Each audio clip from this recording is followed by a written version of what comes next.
Let's talk about one of the most frustrating, counterintuitive truths in all of personal finance.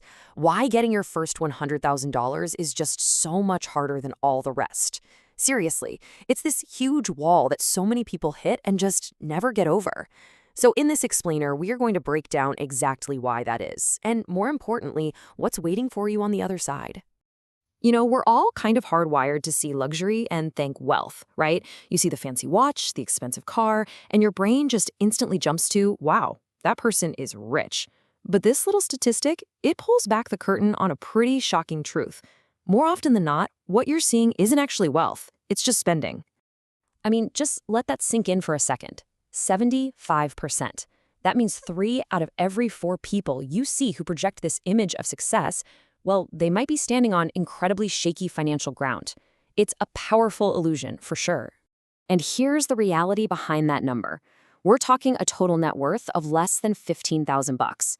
This is maybe the first and most important lesson in finance. What looks like wealth is often the worst indicator of it.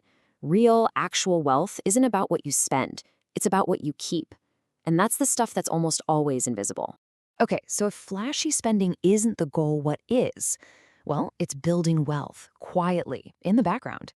And that brings us right to the heart of this whole thing, what I call the Great 100K filter. This first major milestone is a universal struggle. It's the point where the journey feels so impossibly slow that a lot of people just give up. The absolute best way to picture this struggle is to imagine you're at the bottom of a steep hill pushing a giant boulder. At the very beginning, every single inch of progress comes from your own raw brute force. It's heavy, it's exhausting, and you constantly feel like that thing could roll right back over you at any second. So why does it feel that way? Well, here's the thing. It's not just a feeling. It's literally baked into the numbers. Let's break down the super simple math behind this initial grind, because it shows exactly why, at the start, all the momentum has to come from you and you alone. This chart just lays it all out, doesn't it? On the path to your first 100 grand, a staggering 90% of that growth comes directly from the money you put in, your own savings. Your investment returns, they barely make a dent. We're talking just 10%. The takeaway couldn't be clearer. At the beginning, the only engine you have is you. So early on, there's no stock market magic that's going to save you. Your savings rate, how much money you can physically put towards that boulder, is everything. It's really the only variable you can control, and it is the only force strong enough to get that boulder moving in the first place. But here's where the whole story changes. After all that grinding, all that pushing, a powerful, almost magical force starts to kick in. This is the force that completely turns the tide and starts to do the heavy lifting for you. Let's talk about compounding. So what is compounding really? Well, in the simplest terms, it's when your money starts making its own money. The returns you earn from your investments start earning their own returns. It's not a straight line of growth, it's exponential. Think of it like a snowball rolling downhill, just getting bigger and faster, all on its own. And if we bring this back to our boulder analogy, compounding is the feeling of finally reaching the top of that hill. The boulder starts to pick up its own momentum. Suddenly, gravity, which was your worst enemy on the way up, is now your single greatest ally on the way down. The pushing gets so much easier because the boulder is finally starting to roll by itself. This, right here, is the payoff. This is what all that early sacrifice was for. Once you've built up that critical mass of money, the entire dynamic of wealth building shifts. What was once a slow, painful, agonizing grind transforms into a much, much faster sprint.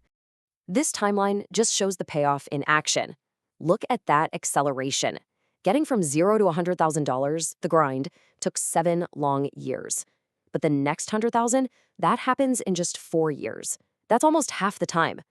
Putting it side by side like this really drives the point home. 7 years of pure grinding versus just 4 years for the exact same amount of growth. And this isn't because you're suddenly working twice as hard. No way. It's because you now have a powerful partner in the game. Your own money working for you 24/7.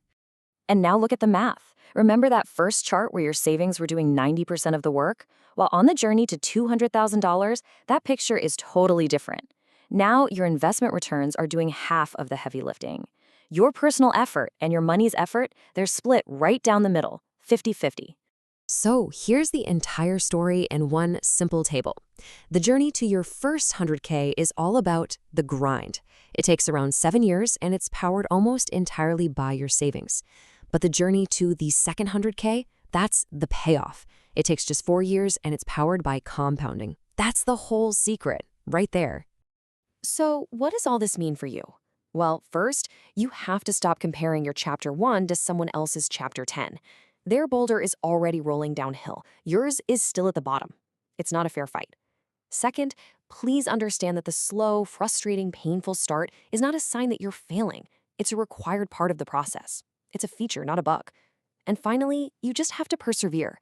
You have to keep pushing through that initial grind so you can reach the tipping point where everything gets easier.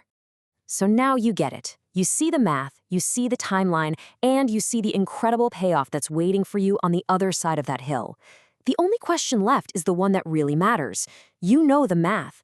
Are you willing to push the boulder?